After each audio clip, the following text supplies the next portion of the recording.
Coucou tout le monde, aujourd'hui je vais vous parler du livre Je te vois. Les auteurs sont Marie-Francine Hébert et Lorraine Cantric. La maison d'édition Les 4 coups. L'histoire parle d'une petite fille accompagnée de sa maman au restaurant. Scotchée sur son téléphone, celle-ci n'a aucun intérêt pour sa petite fille qui s'ennuie terriblement. Une dame entre alors dans le restaurant et observe cette scène. Elle se reconnaît à travers cette petite fille qui est délaissée par sa maman. J'ai beaucoup aimé les illustrations réalisées avec du collage papier, différentes matières et des petits détails dessinés au crayon. Je n'ai pas beaucoup aimé le texte qui est poétique, ce n'est pas de mon goût. Mais j'ai été touchée par cette histoire où cette petite fille attend patiemment l'attention de sa maman qui est plongée dans ses pensées et sur son téléphone. Cet album fait réfléchir comment communiquer, comment passer du temps en famille. Une belle réflexion à avoir. Je conseille cet album jeunesse aux enfants de 9-10 ans. À bientôt! Salut YouTube, je m'appelle Marwa. Aujourd'hui, je vais vous présenter un album jeunesse, Une place pour moi, écrit par Naomi Jones et illustré par son mari James John, paru aux éditions Hatier. C'est l'histoire d'un petit triangle jaune qui cherche de la compagnie pour s'amuser. Il rencontre des disques, il joue avec, mais il a du mal à rouler à cause de ses 3 pointes. Il ne trouve pas sa place et part alors à la recherche d'autres triangles comme lui. En chemin, il rencontre des carrés. Il joue avec, mais il n'arrive non plus pas à faire une tour comme eux. Mais ce petit triangle est persuadé qu'en trouvant d'autres triangles, il pourrait plus s'amuser. Eh bien, pas vraiment. Et si on n'avait pas besoin de se ressembler pour être bien ensemble?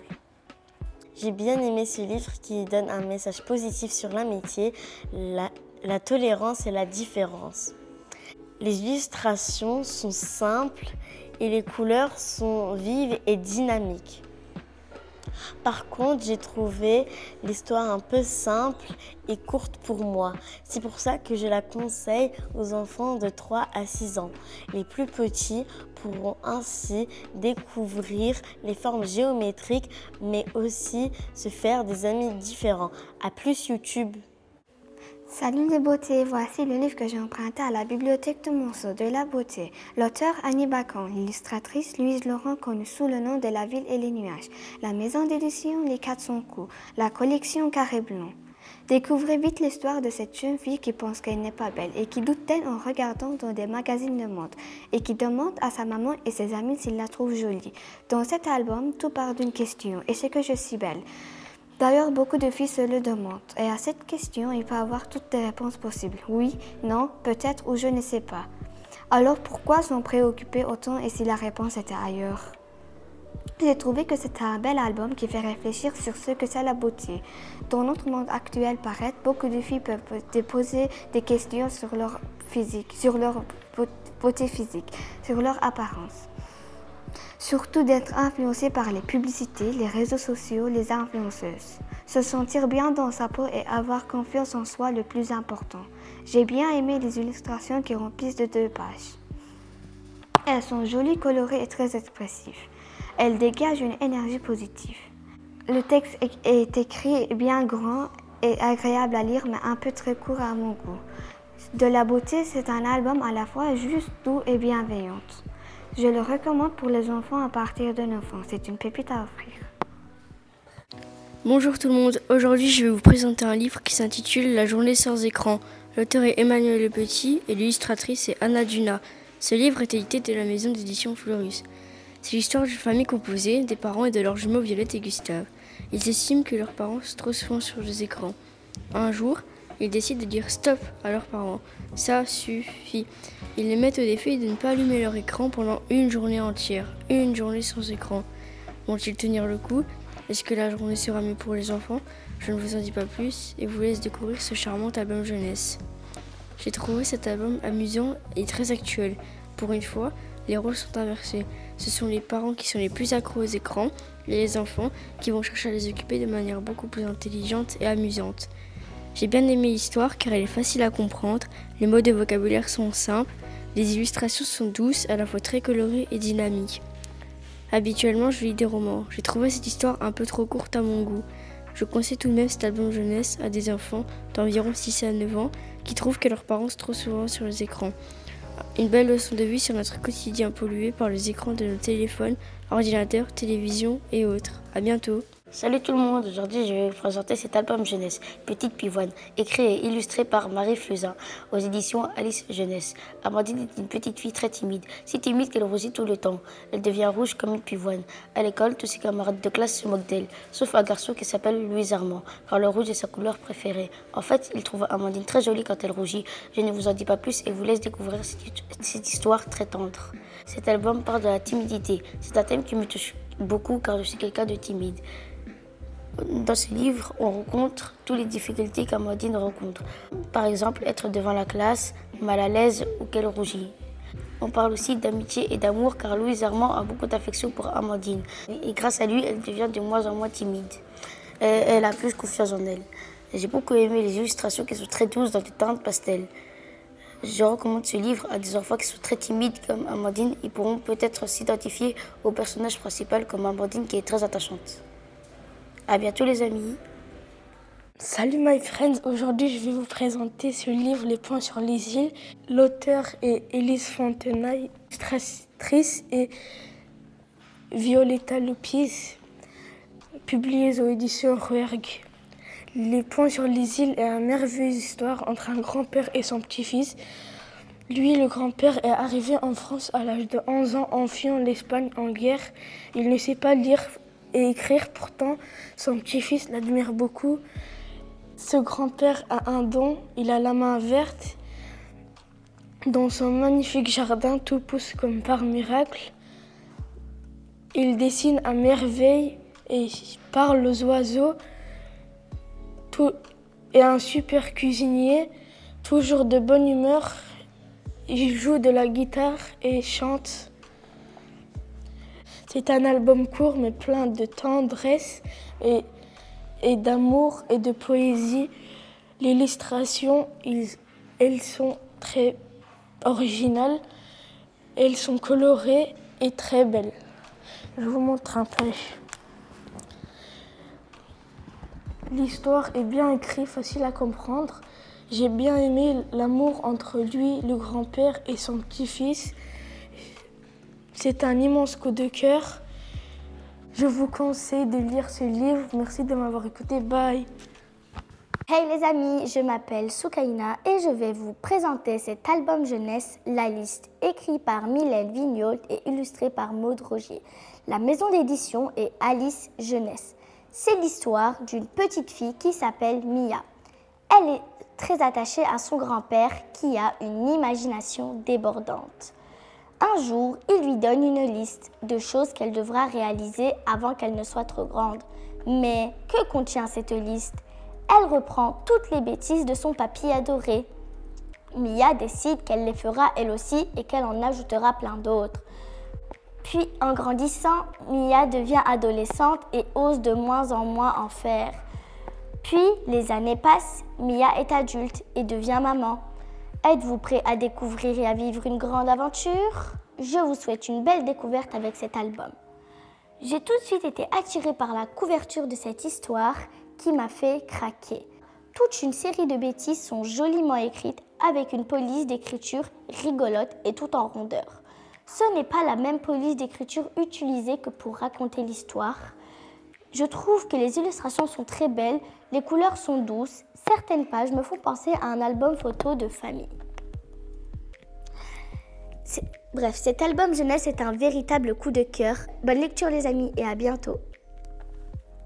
Coucou les amis, je me présente ce livre Papy Bidon des éditions Ozo. L'auteur est Zidro Sébastien Chevrel. C'est l'histoire d'un papy et de petit-fils. Papy Bidon est un grand ventre, très grand ventre. C'est une maison. Dans le ventre de Papy Bidon, il y a beaucoup de souvenirs qu'il fabrique avec son petit-fils. Au bar, on souffle la page.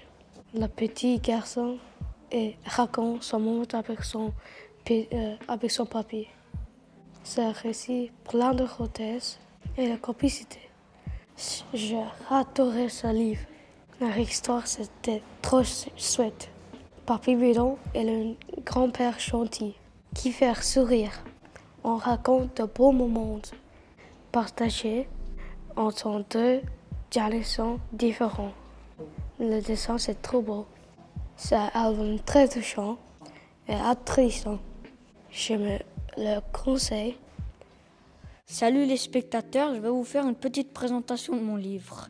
Le titre est Simon le Petit Dévadé, l'enfant du 20e convoi. Ce livre est un album jeunesse. L'auteur est Simon Gronowski et l'illustratrice est Cécile Bertrand.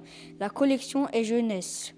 C'est l'histoire de Simon et de sa famille juive qui vivent à Bruxelles sous l'occupation nazie d'Hitler pendant la Deuxième Guerre mondiale. Les Allemands obligent tous les juifs de coudre une étoile jaune sur leurs vêtements. Le père de Simon tombe malade avant la rafle du 17 mars 1943. Simon, sa sœur et sa mère sont eux emmenés par les Allemands dans un camp de concentration. Sur le trajet, le train s'arrête et la porte du wagon s'ouvre. Simon saute et s'évade. À l'âge de 13 ans, comment Simon va-t-il s'en sortir alors qu'il est seul? Bref, je ne vous en dis pas plus, à vous de découvrir ce magnifique livre. J'ai bien aimé ce livre car il raconte une histoire vraie. Ce livre parle des atrocités de la Seconde Guerre mondiale et de ce que les gens ont vécu pendant cette période. Il raconte l'histoire du monde et ça m'intéresse beaucoup. Par contre, les illustrations ne sont pas à mon goût. Elles sont réalisées avec la technique de la peinture et je n'ai pas apprécié. Je conseille vraiment ce livre pour les personnes qui sont intéressées par le thème de la guerre. Ciao Internet. Salut les explorateurs, moi c'est Hamza. Aujourd'hui, je vais vous parler de ce livre aux quatre coins du monde, de Valentine Laffitte, autrice, illustratrice et littéraire et vers sensible. Cet album met en avant la diversité et la richesse de notre planète.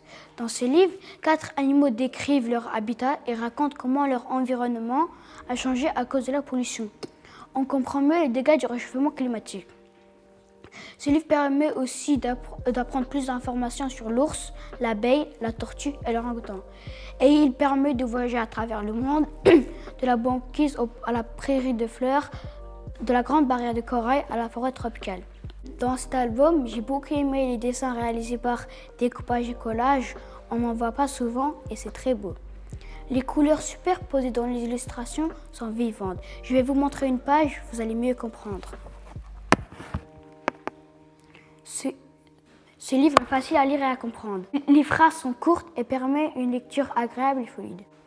Je vous conseille ce livre si vous aimez les animaux et si l'écologie et l'avenir du vivant vous intéressent. Au revoir les explorateurs et à bientôt. Voici l'album jeunesse que je vais vous présenter, Un mur si haut. L'auteur est Nancy Gilbert et l'illustratrice est Stéphanie Auguzo. La maison d'édition est des Ronds dans l'eau jeunesse. Ce livre raconte l'histoire de deux amis inséparables, Plume et Timmy. Ils vivent dans 2 royaumes différents et partagent tout leur temps libre ensemble. Ce sont les meilleurs amis du monde. Un jour, le roi bleu du village de Plume se fâche avec le roi blanc du village de Timmy. Ils se disputèrent gravement pour un morceau de terre. Ils décident alors de construire un immense mur séparant les 2 peuples. Plume et Timmy sont tristes et ont le cœur brisé de ne plus se voir. Plus de jeux, plus de fou rire, ni de parties de cache-cache, mais jusqu'au jour où un des rois tombe malade. Je vous spoil pas et je vous invite à découvrir la suite de cette belle histoire. J'ai aimé car ça parle d'une belle amitié entre Plume et Timmy, mais cela aborde aussi les thèmes de la différence et des conflits. Les textes sont simples, courts, tendres, faciles à comprendre. Les illustrations sont à la fois douces et sombres. Dans le thème pastel, dans des couleurs marron, avec quelques touches de blanc et de bleu.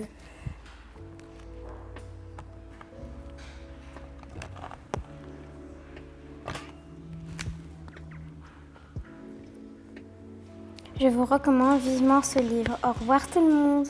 Bonjour à tous, aujourd'hui je vais vous présenter un livre qui s'appelle Autobiographie, un ours en peluche. L'auteur c'est Tommy Ingereur, c'est lui aussi qui a fait les illustrations.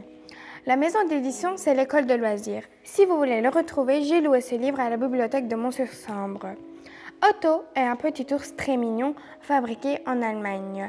Il va connaître un destin extraordinaire. D'abord, il a été offert en cadeau d'anniversaire à un petit garçon appelé David. Puis il passe à son meilleur ami Oscar. le jour où David et sa famille sont amenés par des hommes en manteau de cuir noir, en pleine période de guerre.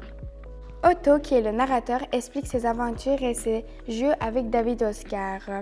La guerre fait rage. La ville était pulvérisée par les bombardements. Puis, Otto se retrouve dans les décombres. Il est recueilli par Charlie, un soldat américain. Mais l'aventure extraordinaire de ce petit ours en peluche s'arrête-t-elle là pour autant? C'est un album vraiment touchant sur la Seconde Guerre mondiale. On parle de la guerre des nazis, des toiles jaunes, la déportation et là, les bombardements. J'ai aimé ce livre car Otto, l'ours en peluche, vit énormément d'aventures, ce qui crée de nombreux rebondissements dans l'histoire. J'avais vraiment hâte de connaître la fin. Il parle de les joies, de l'amitié et des horreurs de la Seconde Guerre mondiale. C'est une histoire émouvante et révoltante. Par contre, j'ai moins aimé les couleurs de l'illustration. Je trouve qu'elles sont ternes et sombres. Un album plein de tendresse malgré les sujets difficiles. Un livre qui m'a donné des frissons. Je conseille aux enfants de 8 à 12 ans. Chers lecteurs, chères lectrices, aujourd'hui je vais vous présenter un livre qui s'appelle « Sylvestre s'en va en guerre ». L'auteur est Stéphane Henrich, c'est aussi lui qui a fait les illustrations. La maison d'édition est Kaléidoscope. Si vous voulez retrouver ce livre, je l'ai loué à la bibliothèque de Monceau-sur-Sambre. Maintenant, je vais vous faire un petit résumé de mon livre. L'histoire est racontée par un pigeon voyageur Sylvestre. Il est ami avec Léon, un fleuriste. L'histoire se passe en août 1914, pendant la Première Guerre mondiale. Un jour, les deux amis doivent quitter Paris pour partir en guerre. Léon part se battre et Sylvestre s'occupe de transmettre des messages. Malheureusement, son nom est rude. Malheureusement, Léon se blesse gravement durant la bataille.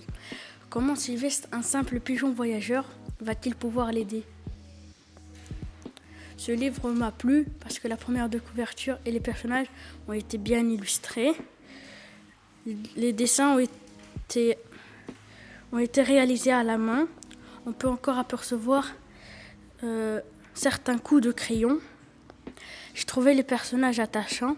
C'est une belle histoire d'amitié dans laquelle Sylvestre va essayer d'aider Léon. Par contre, je trouve qu'il n'y avait pas beaucoup de suspense. J'avais rapidement deviné la fin. Je trouve aussi que cette histoire manque un peu de détails. Si vous voulez un livre facile sur la guerre, n'hésitez plus, il est disponible ici, à la bibliothèque de Monceau-sur-Sambre. Au revoir. Et yo les pirates, je vais vous présenter le livre Mon Papa Pirate. L'auteur est David Kelly, l'illustrateur est Maurizio Carillo, aux éditions Sarbacane.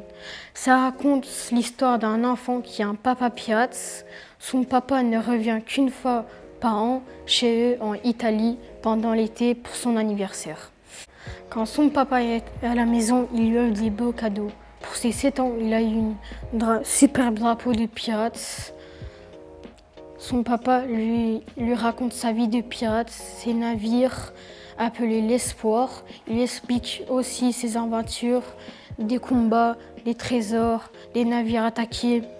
Il explique aussi son équipage, le tatoué, le cigarillo, le barbu, Rikiki et aussi le perroquet Sanchim. Mais un jour, l'été de ses 9 ans, son papa ne rentre pas.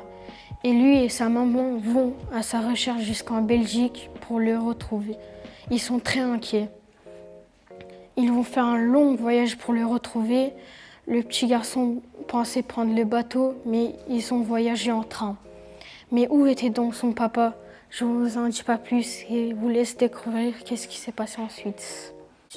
J'ai trouvé cet album touchant. L'amour et l'admiration de ce petit garçon pour son père est immense. Et j'ai aimé les personnages parce qu'ils sont attachants. J'ai bien aimé l'histoire que raconte le papa, il a beaucoup d'imagination. Les différents surnoms des pirates et ces histoires sont comiques. Son fils ne doute pas que la vie que mène son papa dans les conditions réellement qu'il travaille. Dans les illustrations, je trouve que les personnages sont bien représentés.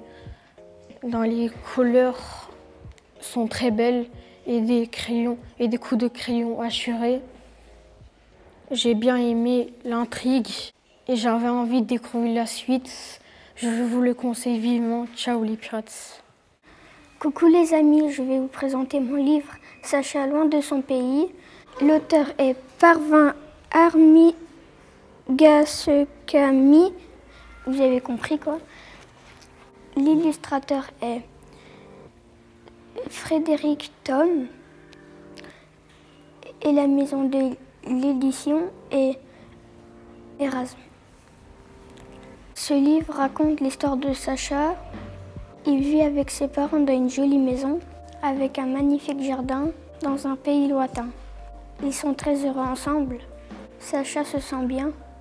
Il a un poisson rouge. Il va dans une chouette école. Il ne lui manque rien. Mais un jour, des bombardements éclatent. La guerre est là. Sacha et ses parents doivent alors partir. Que va-t-il leur arriver? Je vous laisse découvrir la suite. Ce livre nous offre des images colorées, adaptées à chaque événement du livre. Dans cette histoire, j'ai aimé qu'il y avait plusieurs personnages. Cela met du rythme. On ne s'ennuie pas pendant la lecture. Cet album aborde le thème de la guerre, avec des phrases simples et courtes. Alors il est facile à comprendre. Je vous conseillerais plutôt pour des élèves plus petits. Si vous voulez découvrir une histoire touchante autour de le thème de la guerre, et n'hésitez pas à l'emprunter à la bibliothèque de Monceau. A plus les amis. Bonjour, je vais vous présenter ce livre que j'ai emprunté à la bibliothèque de Monceau, Maman Robot. L'auteur c'est Zidrou, l'illustrateur c'est Sébastien Chebret et l'éditeur c'est Sarbacane. Cet album raconte l'histoire d'une maman robot qui fait tout pour ses deux enfants. Elle étant ce qu'on s'allie, elle se tient toujours près d'un petit taxi dans la nuit. Elle fait un lessive vers un passage, elle aide à faire les devoirs. Le matin, elle prépare le petit déjeuner et notre cartable pour l'école. Elle entretient toute la maison ainsi que toute la famille. Mais un jour, elle décide de faire rêve. Maman Robot veut reprendre ses études et avoir plus de temps pour elle. La famille va devoir apprendre à se répartir les tâches. C'est un album que j'ai vraiment adoré, il est super drôle. Et en même temps, il fait réfléchir à une répartition des tâches dans une famille. Et il montre aux enfants qu'eux aussi doivent participer. J'aime bien les illustrations. Je recommande ce livre à des enfants de 7 à 10 ans. Coucou les aventuriers, je vais vous parler du livre À la recherche du bonheur, d'Éric Puybarré. L'illustratrice est Juliette Semonde. La maison d'édition est Ozo Édition. C'est l'histoire de Manoug et son grand-papa qui vivent au pays de Prudence, où le malheur n'existe pas car tout est fait pour que tout soit parfait. Là-bas, il ne se passe jamais rien, les gens n'osent jamais rien faire de peur de se tromper. Manoug, lui, n'est pas heureux, il s'ennuie beaucoup. Il décide alors de voyager, de partir à la recherche du bonheur, aidé par Cocagne, un oiseau niré. Il écrit des lettres à son grand-papa pour lui raconter ses aventures. Mais que va-t-il découvrir? Va-t-il continuer sa recherche du bonheur? Manoug et l'oiseau vont traverser plein de pays et trouver le bonheur, mais je ne vous dis pas où. Ce livre m'a plu car il montre comment trouver le bonheur. Manoug doit prendre des risques sinon il s'ennuie. Il vit beaucoup d'aventures et grâce à ça, on apprend des nouvelles choses. J'aimais ce livre car il y a beaucoup de rebondissements dans l'histoire. Par contre, je n'ai pas aimé les illustrations car je ne les trouve pas représentatives de la réalité. Je conseille cet album jeunesse pour des enfants de 7 à 10 ans qui aiment l'aventure et découvrir les petits bonheurs autour de nous. Yo les amis, voici le livre que je vais vous présenter. Il s'intitule Rouge. Le genre de ce livre est un album jeunesse. L'auteur, c'est Jean de Kinder. C'est aussi lui l'illustrateur. La maison d'édition est Didier Jeunesse. C'est l'histoire d'un petit garçon qui s'appelle Arthur. Il est timide et rougit facilement. Une fille de sa classe lui a fait la remarque sur la couleur de ses joues. Puis tout va très vite. Dans la cour de récréation, tout le monde se moque de lui. Surtout Paul, mais aussi Louis, Lucas, Morgane. Arthur n'ose plus rien dire ni rien faire car il a peur qu'on l'ennuie. Comment faire face à l'intimidation et avoir le courage de dire non? Est-ce que quelqu'un oserait dire stop et prendre la défense d'Arthur? À vous de lire ce livre pour le découvrir. J'ai apprécié cet album jeunesse qui parle de l'harcèlement scolaire, de la loi du silence, mais aussi de la solidarité et du courage. En lisant ce livre, on comprend mieux ce qui est le harcèlement. J'ai bien aimé les illustrations qui sont en gris et en noir, puis colorées de rouge. Je trouve que cela donne bien. Ce que je n'ai pas aimé, par contre, c'est qu'on se moquait beaucoup trop d'Arthur et qu'il était seul. J'aimerais pas que ça m'arrive. Si vous voulez découvrir un album jeunesse qui parle de l'harcèlement scolaire, je vous le conseille. Bye bye les amis, à la prochaine fois. Bonjour à tous, je vais vous présenter mon livre Protégeons-les. L'auteur est Chelsea Clinton et les illustrations ont été réalisées par Grana Marino. La maison d'édition est Circonflexe. Ce livre est un album documentaire sur les animaux à travers les différents continents. Il présente 12 merveilleuses espèces d'animaux essentiels à la vie sur Terre, mais qui sont malheureusement en voie d'extinction. On découvre comment ils vivent, on décrit leurs habitudes, on explique les causes de leur disparition et qu'il est important de les protéger. Pourquoi sont-ils menacés? Comment les empêcher de disparaître? J'aime bien ce livre, il peut être intéressant pour les fans d'animaux et ceux qui ont une soif de connaissances à ce sujet. Par exemple, moi j'ai beaucoup appris sur le gorille. Je ne savais pas qu'il pouvait attraper des maladies humaines. Ce livre est bien structuré car il y a une double page pour chaque animal. J'aime bien les dessins, même s'ils sont faits à la main. Je trouve qu'ils sont réalistes. Je le conseille plutôt pour les enfants de 8 à 10 ans car il est trop court pour moi. Mais la fin propose 2 pages d'informations supplémentaires sur les espèces menacées. Cette partie-là est plutôt pour les grands. Un ouvrage engagé, magnifiquement illustré sur la protection animale. Hello la compagnie, je vais vous présenter un album écrit par Charlotte Bellière, Brady et Thomas. Les illustrations sont de Philippe de Kemeter, la maison d'édition et Alice Jeunesse. C'est l'histoire de 2 garçons, Brady et Thomas. La famille de Brady doit quitter son pays qui est en guerre. La famille de Thomas va donc les accueillir. Brady et sa famille sont donc des réfugiés. Thomas se pose beaucoup de questions car il ne connaît pas l'histoire de cette famille. Qui sont-ils? Pourquoi dorment-ils dans la cave? Combien de temps vont-ils rester? Brady, lui, est très en colère. Son ancienne vie lui manque. Tout est nouveau pour lui. Et ce n'est pas facile. Les 2 garçons vont-ils réussir à s'entendre et à communiquer? Brady va-t-il s'adapter à sa nouvelle vie? C'est un très beau livre sur le thème de l'immigration et sur la solidarité. J'ai aimé le livre car les personnages sont attachants. Durant tout le livre, Brady et Thomas ne s'entendaient pas très bien. Je me demandais donc s'ils allaient devenir amis pendant tout le livre. Je ne m'attendais pas à cette fin, je pensais qu'elle serait plus originale. La lecture de cet album permet de se plonger dans l'histoire d'une famille qui a dû fuir son pays en guerre. On en apprend donc beaucoup sur les réfugiés. Par contre, je n'ai pas trop aimé les dessins car ils ne sont pas assez réalistes. Goodbye. Yo les auditeurs, aujourd'hui j'aimerais vous présenter ce livre Sam et Waston préfèrent la paix de la collection Les petites histoires de la vie. L'auteur est Ghislaine Julier, l'illustratrice est Bérangère de la Porte, la maison d'édition est Petit Gélénote. Cette collection Les petites histoires pour la vie représente chaque fois une histoire vécue par Sam et son chat Waston qui aborde un thème. Ici, celui que j'ai choisi, c'est sur la paix. Sam se demande pourquoi les gens se battent, pourquoi il y a la guerre. Son chat Waston lui explique en recherchant la paix au plus profond de soi, on arrive à être en paix avec les autres et à faire ressentir cette paix autour de soi. Je trouve que c'est une chouette collection. Quand on est petit, on se pose souvent des questions. Pourquoi les méchants se battent? Pourquoi veulent-ils la guerre? Comment fait-on la paix? Est-ce qu'on peut se réconcilier après une dispute? Sam et Waston essayent de répondre avec humour à ces questions. Sam, le petit garçon, et Waston, son chat, sont les héros de cette collection. Je les trouve sympas et attachants. J'ai aimé les illustrations à l'aquarelle qui sont très douces. Je vous conseille ce livre. N'hésitez pas à l'emprunter à la bibliothèque de Monceau. Salut les petits ours! Je vais vous présenter cet album jeunesse, Un ours sans histoire. Le livre a été écrit par 2 auteurs, Christian Merveille et Laurent Simon, paru aux éditions Nord-Sud. Un ours sans histoire, c'est un ours qui pense qu'il ne lui arrive jamais rien. Il vit une vie sans histoire. Il n'a jamais rien à raconter. Mais un jour, l'ours se promène dans les bois et rencontre d'autres animaux de la forêt qui ont des problèmes. Heureusement, l'ours est là pour les aider.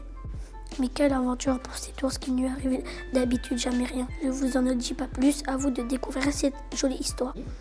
J'ai bien aimé ce livre, un album jeunesse très touchant. Je trouve que le personnage principal, l'ours, est très sympa. Il est gentil et aide tout le monde, il a bon cœur. Il se trouve toujours au bon endroit et au bon moment pour aider tous les autres animaux. J'ai bien aimé aussi les illustrations colorées et douces.